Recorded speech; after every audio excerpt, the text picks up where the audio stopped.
Finesse, as you would say, legendary DJ Finesse here. Not bad, man. I was going to ask one question to let our viewers know how long you've been in this business. Since 1980. Okay, now I started out as a rapper / DJ. DJ Groove the Most, aka Captain Groove. He brought me on board back when I was a young boy. I was still rapping and DJing at the same time. I was in the same group with two of the guys from CEB, Get the Point, the boy E, and of course Cool C. You know, that's how I really started getting into the game. Okay, so you started with Eric Ponder and them back in the day. Eric Ponder and Chris, I forget Chris' last name. I think it was okay. Cool C. Okay, so you've been down for a while. So you okay? Yeah. All right. I played with some all right, cool. cats. You know. Oh, okay, all right, yeah, because I heard Philly's a big DJ town.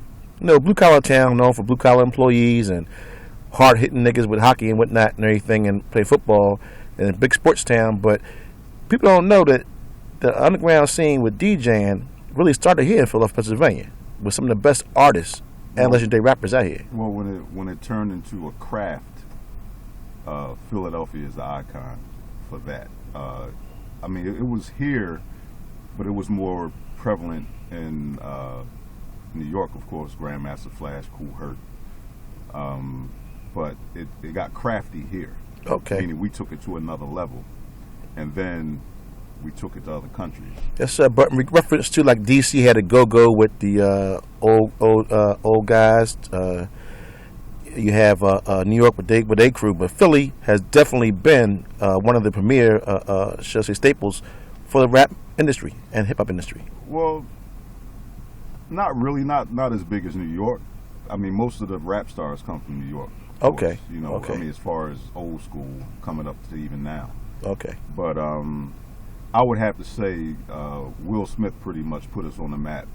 Okay, that's as far as big. So me and my background, you know, knowing where he's from, West Philadelphia area, you know, Willard Smith, one of the young Old Brook High School graduates, and you know, a lot of the guys from West Philly have pioneer rappers, along with the guys that played with 3 Times Dope and those guys. But Will Smith is one of the pioneer rappers that I can know of my genre. Absolutely. Well, one thing people don't know about Will is he was, to me, I'm not going to say to everybody, I knew a lot of dope MCs back in the day. Eric Banks, yes, sir. Will Smith, the Poison Clan. They had dope MCs. Dayton Daystar, that was down with Disco Dave. Philly had a lot of nice MCs. I had an MC called Jimmy the John. He was like a star in his own area, but he could crush MCs. To me, some of the best MCs are the unsigned MCs. Oh yeah, without a doubt. You know, a lot of the crew also represent. We had one premier group here, came out of Philadelphia. Was, you know, Bahamadia was hot. Lady B pioneered one of the things too. Well, she pioneered the hip hop. Yeah. Of Philadelphia. You know, when they told her not to play hip hop, she played it anyway. Yes, sir. You know, so mad shout out to Lady B. Oh yeah, without a shout. You know, Lady Bahia. Oh yeah, still DJing. Oh yeah, Lady B beat. Is like the first legendary female DJ, and one of the legendary DJs out of Philadelphia. You know, she looked out for a lot of artists from here and far. Big up. Oh yeah, big up to her. Show respect to her. They show her a lot of love. Dougie Fresh, all them cats, man. Lady B, she was pumping out anything that came out that was hip hop. She would play it. Without a doubt, she is one of the legendary rappers. She'll say rappers as far as entrepreneurs. She's out there too. Yes, indeed. She had one song. Ching ching ching. Yes, sir. She had one song, and it was, to me, I thought it was dope. Well, like I said, back in this time, you know. Yes, indeed. And even now, you can play it and people will dance to it. Now back to you, DJ Finesse. You know, you're a shall I say, gifted, well-rounded. Shall I say, you said that you were not a party rocker, but you are a showstopper. Can you clarify that, please, for me? Well, I was always classified as I have showmanship. Back in the day, the way I DJ parties is way different than it is now. Yes, sir. You know, you really didn't have to blend records. You could just drop whatever was the shit.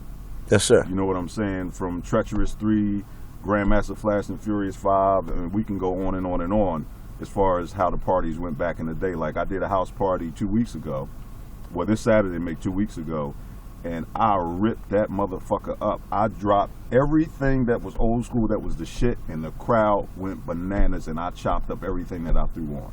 You know, I wasn't blending. I mean, I did some blending, you know what I'm saying, but it made me feel so good. This was a house party. You Yes, know sir. what I'm saying? This was for a good buddy of mine, Brian Gregory. Yes, you know sir. what I'm saying? Yeah, Big B. Yes, sir. And I shut that bad boy down, cuz. Yes, sir. Because I just myself, you know, me being a enthusiast and a fan of well, shall I say, turntablists. That's your forte. I really respect that kind of craft that you have. Myself, you know, I'm a listener. I'm a watcher. I may say a voyeur of hip hop, but I enjoy the art form that you guys have created and have done through the years.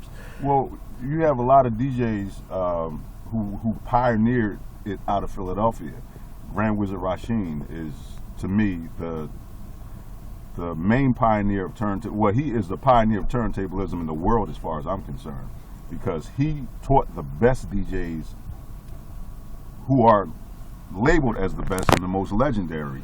We're talking about DJ Cash Money, DJ Jazzy Jeff. I don't know if he taught Jeff, but I know there's some kind of connection there because they all grew up in the same area. Yes, sir. You know what I'm saying? So, but Jeff and Cash took it to another level. Yes, sir. They were doing things that other DJs were not doing.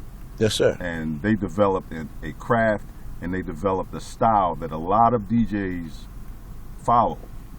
You know what I'm saying? Yes, sir. And to an extent, I followed it, but I wanted to be my own person. I didn't want to be compared to Jeff. I didn't want to be compared to Cash, even though people do compare me to them to this day. But one thing about that, Grand Wizard Rasheen is the godfather of Philly DJs when Yes, it comes sir. to the craft Yes, sir. of turntablism. Yes, sir. Because he was doing it in the 70s. Yes, sir. You know what I mean? We had Rat, we had Boogie, we had all those guys, and they were mainly known for sound.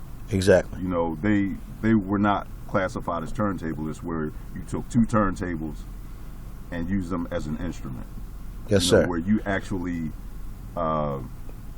took total control of them and utilized them as an instrument. Just like you play a violin, you play the piano, you play the bass, you play the flute, you play the trombone. It is used as an instrument, you know. And as far as technology is concerned, a lot of people look at the technology thing as you're not a real DJ. My mentor, he finally got me to a point where I agree with him. The only thing that matters is what comes out the speakers. Yes, no sir. matter what it is you're using. Yes, sir. So right now, the hip hop has changed around so much in the, so I'll say next millennium, 2013 and beyond. We have new artists coming out here with their thing. The Roots is, shall I say, one of the iconic artists of Philadelphia. Came out here with the natural sound of using instruments with their music. You have a lot of artists that try to follow behind them and do things like that weren't as successful as the Roots. The Roots, shall I say, are one of the groups that premiere. My favorite groups is one of the Roots, as I could say. Honestly, I would be prejudiced to say that to them. But as to you, and you being a professional in the business, what advice do you have for new up-and-coming artists who, what shall I say, turntablists that want to get into the profession of business? Well, if you call yourself a turntablist, you have to use turntables. Yes, sir. So no more. So I'm sorry, but no more scratch, all that stuff. Scratch. Yeah, I'm still down with that. But what Okay. I'm saying is, a turntablist is a DJ who can manipulate two turntables. Okay. Or more. So no Vestax then. Well, no, I wouldn't say that. What I'm saying is, like the controllers and Yes, sir. whatever you use is cool as long as Okay. you rock in the crowd. Okay. You know, that's all that matters is what comes out the speakers. Okay. You know, my mentor brought me to that point where I had to agree with him. Technology, I love technology, and what a lot of people fail to realize is technology came in all different aspects, even with the turntables. We had turntables where we had to tape a quarter or a nickel or a penny on top of the needle to keep it from jumping, you know, through the records. You know what I'm saying? Jumping out of the grooves. And when Technique 1200s came out, which is the top of the line turntable of all times as far as I'm concerned, they made that for DJing. Yes, sir. You know, me and my mentor talked about it yesterday. They made that for DJing, so that's technology right there in itself. Because the weight of the turntable makes it The special. weight of it, how heavy it is, the way it's designed, it's So the tone arm they design. went through it with a fine tooth comb. Okay. Now you have anti-skating, which means whether the needle goes forward or backwards when there's vibration applied to it.